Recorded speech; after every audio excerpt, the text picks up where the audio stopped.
Sebagai negara dengan konsumsi daging sapi maupun produk-produk olahan sapi yang cukup besar, maka permintaan masyarakat terhadap daging sapi itu kan semakin meningkat. Dan karena belum bisa mencapai swasembada daging sapi atau kerbau tahun ini, pemerintah Indonesia pun akhirnya mengimpor sapi dari negara-negara produsen yang besar, seperti misalnya tetangga kita yaitu Australia.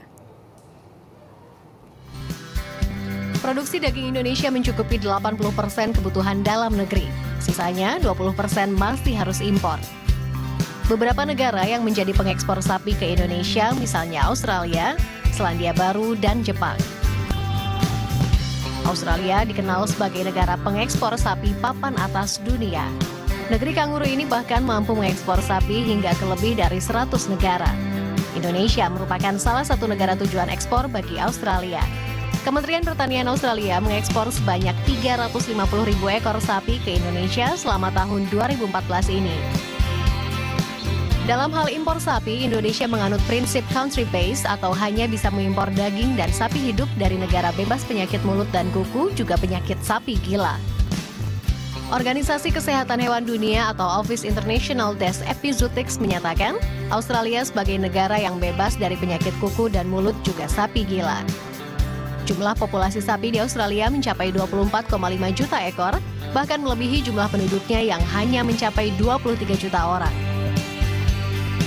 Keunggulan Australia dalam peternakan sapi karena menggunakan teknologi canggih dan sistem yang terjaga sejak sapi lahir hingga siap ekspor. Rumput Australia pun mendukung majunya peternakan sapi karena kaya kandungan karoten dan bebas pestisida. Sapi pun dibiarkan bebas memakan rumput di alam. Indonesia tak hanya mengandalkan Australia sebagai pemasok daging sapi. Selandia Baru termasuk pengekspor sapi potong ke Indonesia dalam skala besar. Pemerintah Indonesia memberlakukan pembatasan impor daging sapi sejak 2012. Nilai ekspor daging sapi dari negeri Kiwi ini pun turun drastis. Padahal sebelumnya mencapai 150 juta dolar Selandia Baru dalam setahun. Sistem peternakan sapi di Selandia Baru dan pabrik pengolahannya merupakan salah satu yang terbaik di dunia. Hampir semua peternakan sapi di sini menggunakan model ranch atau padang rumput. Sapi dilepas begitu saja. Pengelolaan rumput dan pertumbuhannya direncanakan dengan memperhitungkan musim, jenis rumput, luas lahan, pemupukan, dan faktor kesuburan tanahnya. Selandia Baru merupakan contoh negara yang berhasil memajukan kehidupan petani dan peternak. Selain itu, mereka juga sukses mengelola industri berbasis pertanian atau agroindustri.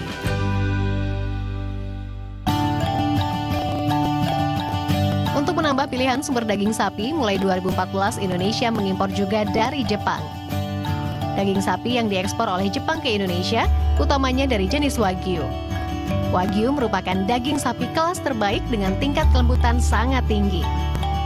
Kebutuhan daging sapi kelas premium di Indonesia tiap tahunnya naik rata-rata 10%. Tren ini didorong oleh makin banyaknya restoran Jepang di Indonesia. Sapi jenis ini dikembangbiakan dengan perlakuan khusus. Pakan sapi jenis Wagyu pun tak hanya rumput, tapi juga jagung, barley, berbagai macam vitamin, bahkan juga kalsium.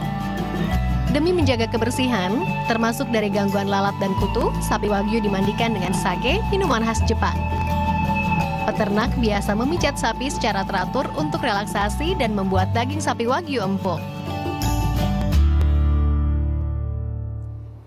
Itu dia, satu hewan manfaatnya luar biasa, dari dagingnya, kemudian susunya, semuanya. Bahkan kita sampai sekarang belum bisa mencapai swasembada pangan. Semoga swasembada sapi dan kerbau ini bisa kita sama-sama nikmati. Jadi harganya juga mungkin tidak terlalu naik turun kalau di pasar ya. Nah tadi info